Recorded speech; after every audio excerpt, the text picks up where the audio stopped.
So Bifrost is a visual programming environment within Maya, and it is also the preferred method to work with particles, cloth, smoke, sand, snow, all that sort of things. So to begin, you can go to the Bifrost grass editor. There's presets of different kind of things that you can make, and so you can kind of learn about it. We're going to start from scratch. All right, so in a brand new graph, there's an input node and an output node. So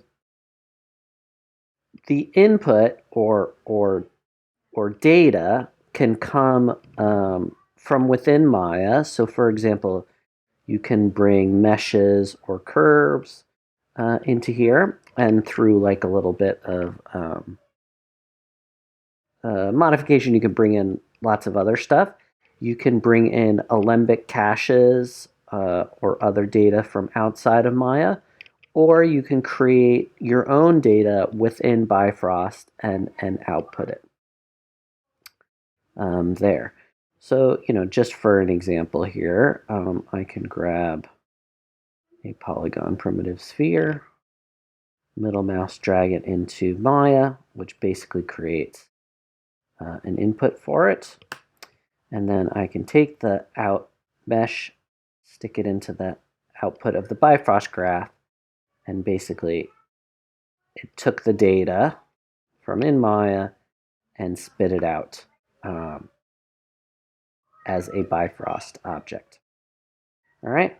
And, whatever I do to this graph, so for example, if I grab some verts, that'll also happen to the exported object. But, ultimately what you want to do is, manipulate this object in some way or build algorithms to change the behavior of points or kind of do anything you can imagine, really. So to just kind of start with something really basic, we're going to create our own data. And the data that Bifrost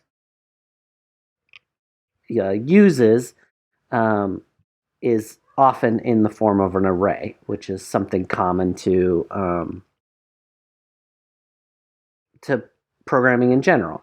So all an array is a list.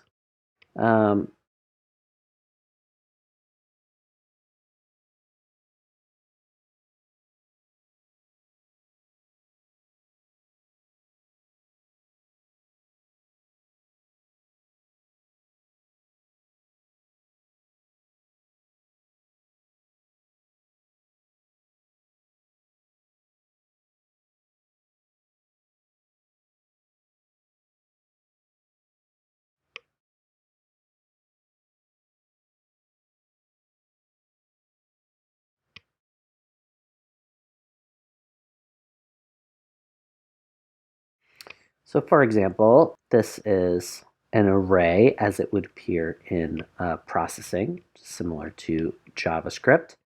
And there's a slot for the list, what the order is. That's called the index. And then there's the items in the list, and that can be kind of anything you want. It could be numbers, it can be words, which are called strings. It can be called groups of numbers, for example, like points positions that are called vectors, and so on and so forth. But arrays are basically just lists. All right, so I'm going to make my own array. I'm going to delete this input. I'm going to do sequence array. Okay, so how it works is the size is how many slots. The start is the start number, and the step is what you want to add to that start number with each new size. So And I'm going to use this to position some points. So points, as you would imagine, have an X, Y, and Z component. And the sequence array only gives me a single value. And a single value, in terms of data type, is called a scalar. And we need a vector. So let's see. I think we want scalar to vector 3, X, Y, Z, right? So the sequence array, these numbers, we can plug into, whatever. If we want it to be an X, Y, and Z, let's just do X, because I think that's going to be simpler. And then this is going to give us some numbers, right? But we don't really want numbers. We want geometry. We want form in the space here. So I'm going to do construct points. So points are looking for points positions. This is pulling out a vector, so that's cool. And then we also want to be able to see these points. So we're going to say set point shape.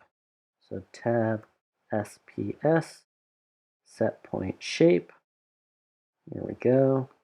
Points, out points. There we go. All right, now it's happy. All righty, so we got 3 dots. Let's make the shape a little smaller. All right. And the position is being controlled by the size of our array. So if I do this, we'll have more points. We don't even need the outliner anymore. So the start is where they start on the grid. See, if I increase that, it'll start at whatever that number is. And then this is this distance between them, step. All right, so let's just leave that at 1.